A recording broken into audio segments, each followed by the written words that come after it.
1913 में Colombia university के अंदर जब वहां देखा कि लड़कियां मर्दों के बराबर है, एजुकेशन में तनख्वाह बराबर है, तो उन्होंने उसी दिन ये डिसीजन ले लिया था कि मैं देश में जाकर दो ही मर्दों को मजबूत करूंगा जो सदियों से गुलामी की जंजीरों में है, एक महिला मर्द और एक अछूत मर्द। तो मैं आज बड़ा खुश हुआ हूँ। ऐ लड़कियों, आपको बाबा साहब डॉक्टर अम्बेडकर का जो अपमान हुआ है उसका बदला लेने के लिए आपने घर घर में जाकर उस हिंदू कॉन्वेंट को, जिसके तहत आप लोगों को ताकतवर बनाया गया और उसको घर घर में पहुंचाकर बाबा साहब के उस आसान को तकलीफ को आपने हल करना है। तो आज मैं फिर दूसरी बात ये कहकर जय भीम जय भीम, मैं, क्योंकि मुझे टाइम नहीं मिला, क्योंकि मैं आपको कुछ बात बताने वाला था, तो आज मैं आप लोगों से इतना कह दूं कि 1955 में 56 में मैंने बाबा साहब की 1 स्पीच सुनी थी। उस वक्त मेरी उम्र 16 साल की थी। डॉक्टर अम्बेडकर ने कहा, आज देश की ऊंची जाति कहलाने वाले लोगों, मेरे मुकाबले में पढ़ा लिखा इंसान पैदा करो।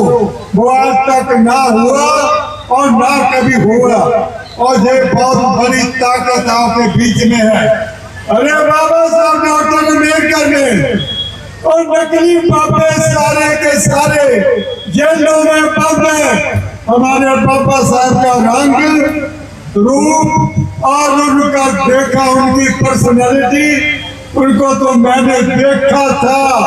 आज बता दो, हमारे बाबे के मुकाबले में कोई बाबा खूबसूरत नहीं है।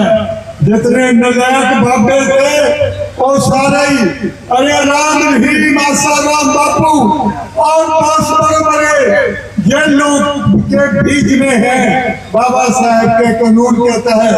तो मैं लड़कियों को इतना कह दूं कि 1913 में कोलंबिया यूनिवर्सिटी के अंदर बाबा साहब ने जब देखा लड़कों के बराबर है, एजुकेशन में, तनख्वाह में, इज्जत और मान सम्मान में, उन्होंने उसी दिन कसम खाई थी कि मैं लड़कियों को देश में जाकर बहुत मजबूत बनाऊंगा।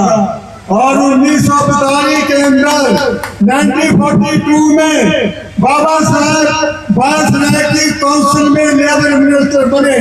लेबर मिनिस्टर बनते ही उन्होंने 8 घंटे की जो ड्यूटी आजकल कर रहे हैं वो बाबा साहब की देन है। चाइल्ड लेबर बंद की, उसके बाद बाबा साहब ने जो मैटरनिटी लीव है ये बाबा साहब की देन है। उसके बाद एज ए लॉ मिनिस्टर जब उन्होंने हिंदू कोर्ट में पेश कर दिया, पेश करने के बाद उनका बड़ा विरोध हुआ, इतना विरोध हुआ जिसके तहत भारतीय लड़की को मान और सम्मान के साथ जीने के अधिकार दिए। बाबा साहब अभी बनते जी पर क्रांतिकारी भाषण कर रहे थे, वहां भी मैं जाऊंगा। लड़कियां, आज मैं फिर बोल दूं आपको, लड़कियां जो जहां पर अंधविश्वास में पति परमेश्वर के लिए व्रत रखती थी करवा चौथ का, चाहे वो पति शराबी कबाबी मारे पीटे, चाहे बीमार हो, कैसा भी हो, तो भी उसके लिए व्रत रखती थी। जब मैं अमेरिका में गया, वहां पर मुझे पूछा कि लड़कियां तुम्हारे देश में व्रत क्यों रखती है, तो मैंने कहा लंबी उम्र के लिए। वो कहते जब लंबी उम्र के लिए व्रत रखती है तो फिर पति मरते क्यों है, वो तो मरना नहीं चाहिए। तो मेरे पास कोई जवाब नहीं था। ऐ लड़कियों, बाबा साहब ने आपके लिए इतना कष्ट, इतनी बेइज्जती सहन की है कि आपने उनकी एक तकलीफ को जन जन तक पहुंचाकर उनके अधूरे काम को पूरा करना है। क्योंकि मैं ज्यादा नहीं, मैं बोलने तो चाहे 15 दिन बोलता रहूं, लेकिन टाइम नहीं है। मैं आप लोगों का, खासकर महिला वर्ग का बहुत आभारी हूँ जो आज आपने गाने भी गाए, आपने जाकर वो स्पीच भी की और तरह तरह की बातें आपकी, आपके बीच में जो आवाजें मैंने सुनी है, ये आपकी आवाजें कभी कम नहीं होनी चाहिए। ये आवाजें और ऊंची ऊंची स्तर में आनी चाहिए, ताकि वो ये न कहे कि बाबा साहब डॉक्टर अम्बेडकर के बच्चे जो हैं वो कमजोर हैं।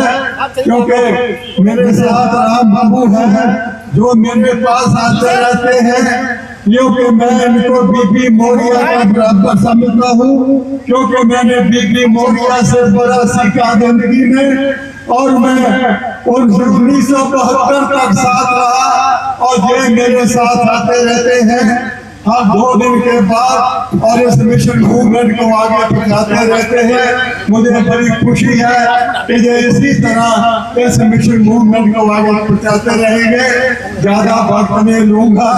इसी के साथ खास महिला वर्ग लड़कियों के लिए बहुत ही मैं उनको आशीर्वाद देता हूँ, शुभकामनाएं देता हूँ कि आप हिंदू कोड बिल को पूरी तरह से जीवन में उतार दीजिए।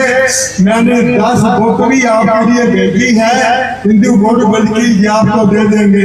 इसी के साथ मैं अपनी बात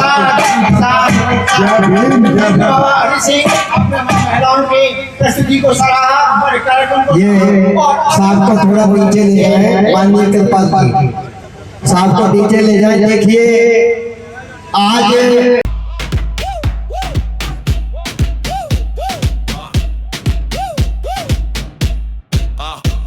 किताब में लिखा था सबको समान हक मिलेगा, पर सत्ताधारी खेल खेल कर अपना घर भरते हैं। गरीब की भूख पर कानूनों की मोहर लगती है, संविधान की शपथ लेकर ये सौदा करते हैं। संविधान का सौदा हर रोज हो रहा है, गरीब का खूब भरा है और नेता सो रहा है। न्याय की कुर्सी भी बिकने लगी बाजार में, संविधान का सौदा हर रोज हो रहा है।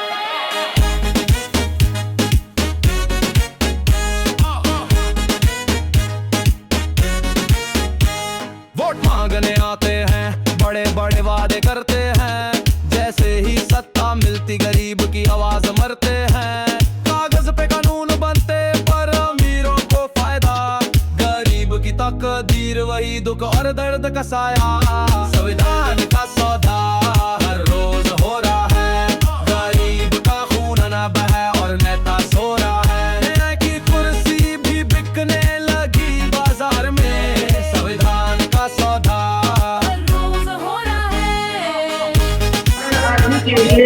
आदमी से बड़ा है वही आदमी जिया हो यहाँ जिया हो मैं आमंत्रित करूंगा श्री सचिव जी राज्य करीब को आए और अपने प्रश्न प्रस्तुत करें।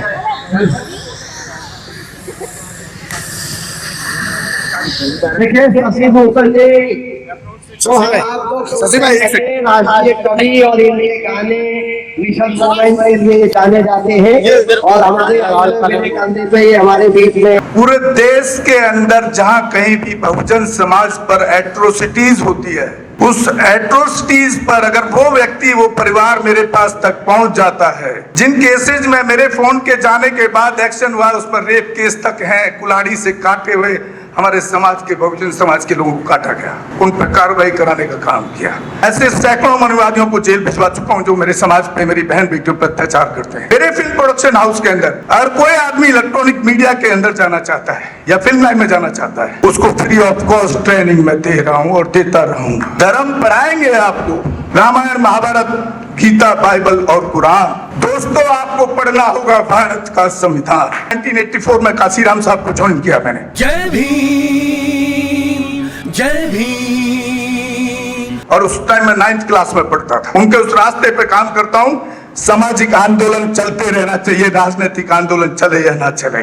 ना बिकता हूँ, ना मुझे कोई खरीद सकता है, ना समझौता करता हूँ। सिर्फ 18 घंटे काम करता हूँ। जब तक मेरे समाज के, बहुजन समाज के पीड़ित व्यक्ति को न्याय नहीं मिल जाता, तब तक मैं बाबा साहब के विचारों और संविधान पर चलता हूँ। 9810085714 गांव की घटना है। ठाकुरों ने राइफल से गोली चलाई, मारने का प्रयास किया, सिर्फ बारात चढ़त के ऊपर की इस रास्ते से बारात नहीं चढ़ेगी, ठाकुरों का रास्ता है। सारे चैनल को बोला कि भाई स्टोरी चला दो, किसी कोई चैनल पे स्टोरी चलाने के लिए तैयार नहीं होगा। कौन से बहुजन समाज को न्याय दिलाने की बात कर? काशीराम साहब कहते थे कि मैं किसी की शादी में नहीं जाऊंगा, किसी के फंक्शन में नहीं जाऊंगा, किसी के घर नहीं जाऊंगा, ना शादी करूंगा, ना गए कभी। जो संगठन जो राजनीतिक लोग चला रहे, वो अपने घर में पहले सुरक्षा और बंगला और पैसे का और बड़ी कार का इंतजाम कर रहे हैं। उस पर भी आपको सोचना चाहिए। फिल्म लाइन और इलेक्ट्रॉनिक मीडिया में इस समाज के लोग, जो पुअर सेक्शन है, पुअर कास्ट जिसको कहते हैं, SC ST OBC माइनॉरिटी, एक भी चैनल का कोई भी मालिक इस देश के अंदर आज तक नहीं है। क्यों नहीं है? हमारे चैनल लाइक, शेयर, सब्सक्राइब देखना मत भूलिएगा। इसी के साथ आप लोगों से विदा लेता हूं। जय भीम, जय भारत, जय संविधान, नमो बुद्धाय।